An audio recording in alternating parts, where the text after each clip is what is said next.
Hello दोस्तों, आज हम अपने एक नए टॉपिक के बारे में बात करेंगे जिसका नाम है synthesis of sentence. Use of participle participle का प्रयोग करके हम सिंथेसिस को कैसे बनाते हैं, इसके बारे में आज की क्लास में चर्चा करेंगे। तो आइए स्टार्ट करते हैं।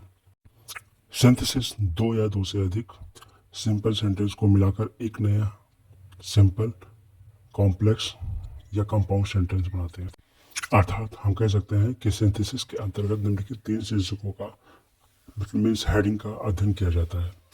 पहली हेडिंग है कॉम्बिनेशन ऑफ टू और more simple sentence into one simple sentence. Second heading है कॉम्बिनेशन ऑफ टू और more simple sentence into one complex sentence. And third heading है कॉम्बिनेशन ऑफ टू और more simple sentence into one compound sentence. अब आगे देखिए, हम formation देखेंगे इसका। दो या दो से अधिक सिंपल सेंटेंसेस को मिलाकर एक नया सिंपल सेंटेंस बनाना कैसे बनाते हैं उसके बारे में बात करते हैं। इसके लिए हम टोटल 8 रूल्स फॉलो करेंगे जो इस प्रकार से है। पहला, पार्टिसिपल का प्रयोग करके। दूसरा, इन्फिनिटिव का प्रयोग करके। तीसरा, नॉमिनेटिव का एब्सोल्यूट का प्रयोग करके। चौथा, नाउन और फ्रेज इन अपोजिशन का प्रयोग करके। नाउन और जीरड से पूर्व प्रीपोजिशन का प्रयोग करके। छठवां है एडवर्ब और एडवर्बियल फ्रेज का प्रयोग करके। सातवां एडजेक्टिव का प्रयोग करके। आठवां कंजक्शन एड का प्रयोग करके। तो इस प्रकार से हम 8 तरीके से सिंपल सेंटेंस को बनाना सीख सकते हैं। आइए स्टार्ट करते हैं। पार्टिसिपल का प्रयोग करके पहला हेडिंग। पार्टिसिपल का प्रयोग हम 3 प्रकार से कर सकते हैं। पहला प्रेजेंट पार्टिसिपल, दूसरा परफेक्ट पार्टिसिपल, तीसरा पास्ट पार्टिसिपल। तो सबसे पहले प्रेजेंट पार्टिसिपल देखेंगे। प्रेजेंट पार्टिसिपल वर्ब के फर्स्ट फॉर्म में आईएनजी लगाने से बनता है तथा इसका हिंदी अर्थ लेने पर क्रिया के अंत में हुए शब्द आता है। दो या दो से अधिक सिंपल सेंटेंस को मिलाकर प्रेजेंट पार्टिसिपल की सहायता से एक नया सिंपल सेंटेंस बनाना। दो या दो से अधिक सिंपल सेंटेंस को मिलाकर प्रेजेंट पार्टिसिपल की सहायता से एक नए सिंपल सेंटेंस का निर्माण तब करते हैं जब हमें निम्नलिखित तथ्य दिखाई देते हैं। पहला, दिए हुए वाक्यों के सब्जेक्ट एक समान होने चाहिए। दिए हुए वाक्यों के फाइनाइट वर्ब अलग अलग होने चाहिए। दूसरा नंबर तीसरा है, दिए हुए वाक्यों के फाइनाइट वर्ब्स में टाइम इंटरवल के बराबर हो, अर्थात एक कार्य ठीक से पहले समाप्त न हो कि दूसरा कार्य प्रारंभ हो जाए। नोट करके देखेंगे, फाइनाइट वर्ब ऐसा वर्ब होता है जो कि वाक्य के सब्जेक्ट और टेंस के अनुसार अपने आप को बदल सकता है। एग्जाम्पल में जैसे हम देखते हैं, रवि लाइक्स प्लेइंग क्रिकेट और you like playing cricket, you like playing cricket. इन वाक्यों के लाइक शब्द फाइनाइट वर्ब है क्योंकि यह वाक्य के सब्जेक्ट व टेंस के अनुसार बदल रहे हैं। तो आगे देखते हैं एग्जाम्पल्स। जैसे एक एग्जाम्पल दिया गया है कि she saw the lion, she ran away. तो जब इसका हम कंबाइंड बनाते हैं तो क्या बनेगा, seeing the lion she ran away. दूसरा एग्जाम्पल है सेपरेट में, he jumped up he ran away. तो जब कंबाइंड इसका बनाते हैं तो क्या बनेगा, jumping up he ran away, separate में। तीसरा एग्जाम्पल देखते हैं, the magician took pity on the mouse, he turned it into a cat. Compound जब बनाएंगे इसको, taking pity on the mouse, the magician turned it into a cat. आगे इसी तरह एग्जाम्पल हो रहे हैं सेपरेट में, he took a pen, he wrote a letter. Compound में taking a pen, he wrote a letter. इसी तरह से काफ़ी सारे एग्जाम्पल्स दिए गए हैं, आप देख सकते हैं और आप इसको एज ए होमवर्क कर भी सकते हैं। यदि दिए गए वाक्य में is am are was were main verb के रूप में हो तो इसका प्रेजेंट पार्टिसिपल बीइंग का प्रयोग करके बनाते हैं। नोट करके जैसे देखेंगे, is am are was were be verb होते हैं, इसलिए इनका प्रेजेंट पार्टिसिपल बीइंग बनता है।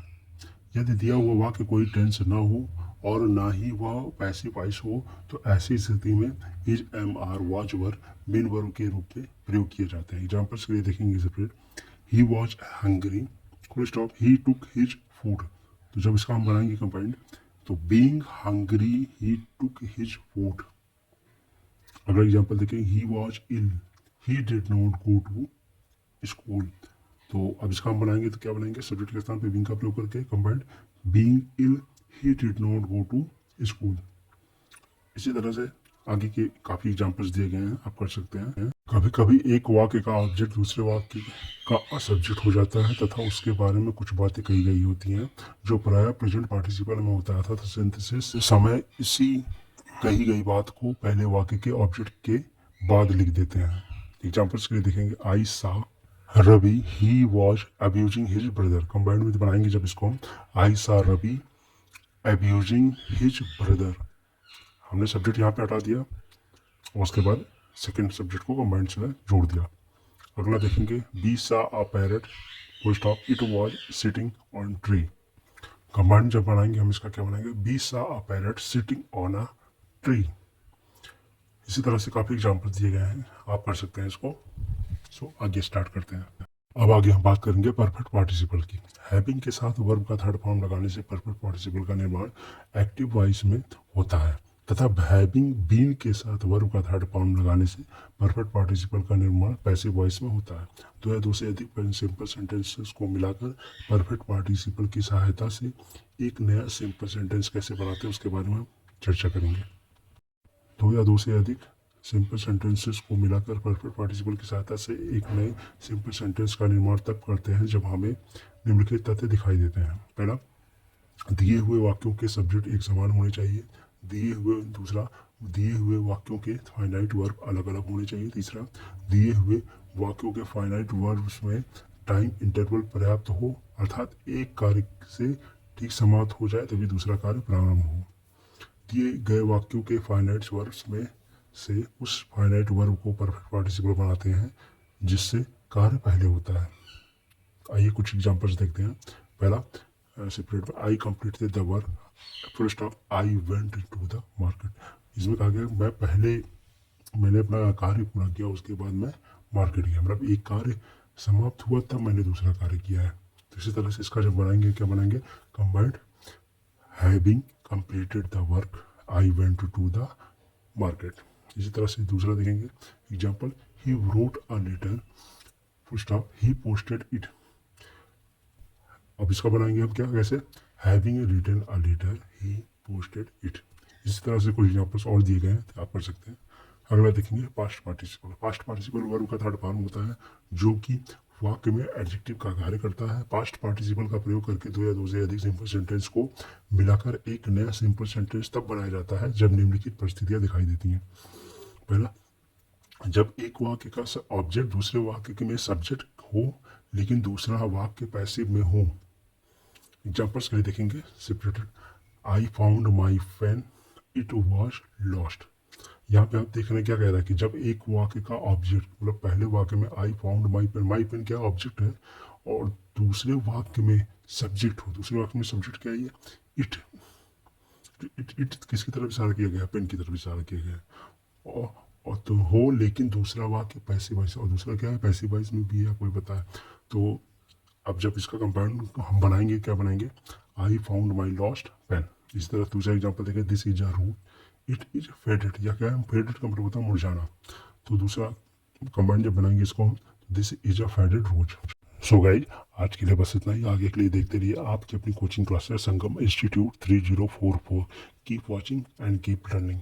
उम्मीद करता हूँ आपको बहुत अच्छे से समझ में आया होगा। उसके लिए अगर थोड़ा सा भी डाउट है तो आप दोबारा इस वीडियो को देख सकते हैं एंड तक। Please subscribe and share, more share, like and comment. Thank you so much.